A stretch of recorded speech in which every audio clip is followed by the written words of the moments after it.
Hola mga lods, so pasakay na nga kami ng eroplano. Medyo excited kami makapunta ng airport ng Etihad kasi bago ng airport ng Etihad, mas malaki na.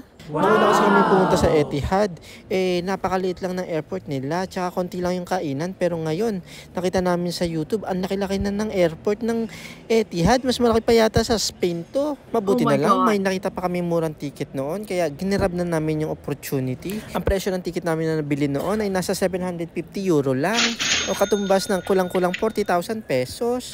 Mura na yun, Lods, kasi kapag papalapit na ang summer sa Europe, halos pumapatak ng 1,500 ang isang ticket. Pero balikan na yun, Lods, o mga nasa 90,000 pesos. Yun yung panahon ng July, August, pero ang gawin sa Pilipinas ng August, yun yung panahon na tag-ulan, tag-baha sa Pilipinas. Pero karamihan ng mga Pilipino umuwi kasi yun ang bakasyon nila. So, Lods, paupo na kami dito, no? Pero ang luwag ng nabigay sa amin seat. Unlike kapag dun sa likod, mas masikip dito, maka stretch ka ng mas maayos. Kaya naman mas okay dito. Ito yung time na magbibigay ng rasyon. Kakain na tayo, kakain na. So ito yung binigay na pagkain sa atin. So ito yung tinatawag na, anong tawag dito?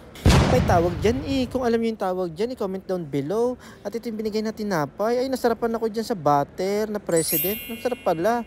May kasama yung ice cream or postre. Ayun yung president. Then ito, ang pinili ko ay beef. Meron silang chicken pero mas pinili ko yung beef. Mas gusto ko ang beef. Nung tinikman ko at binuksan ko pala, walang rice. Kaya naman nasad ako, pero okay naman kasi meron tinapay. Sarap. Sarapan ako sa kinain kong yan. Hindi ako nasarapan dun sa isa.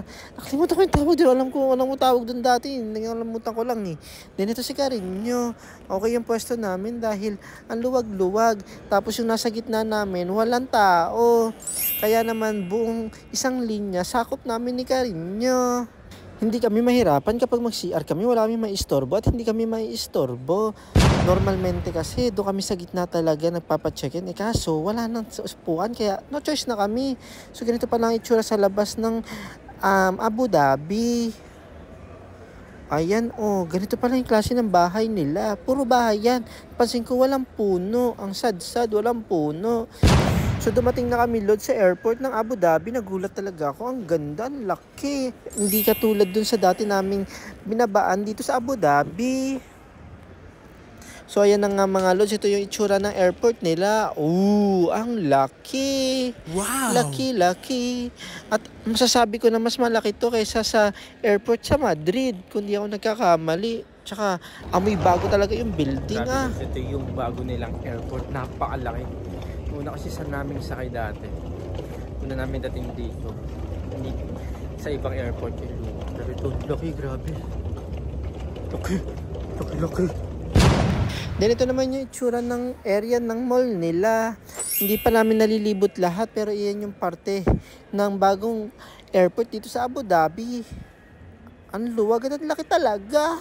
Kantahan ko kayo habang pinapasyal ko kayo. Piliin mo ang Pilipinas. Just lang, nasa Abu Dhabi tayo mga Lods. So Lods, ngayon hinihanap na namin yung VIP lounge.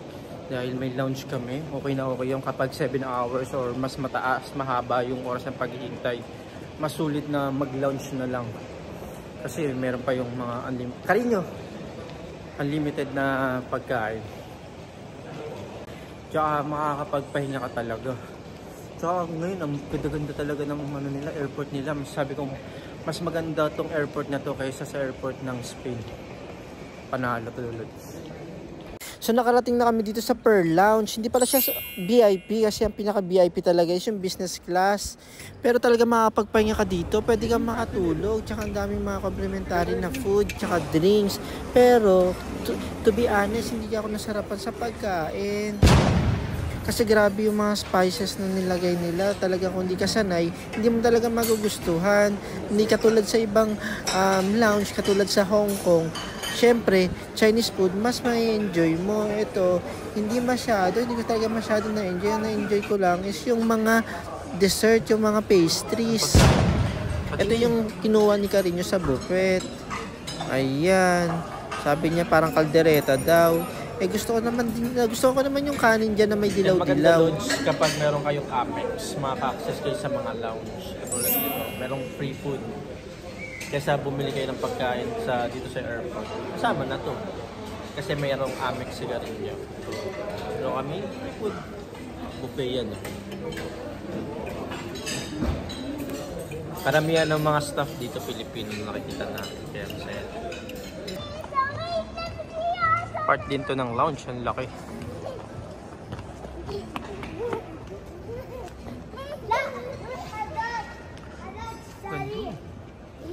7 hours ang layover namin. So ngayon maghihintay na lang kami ng flight namin.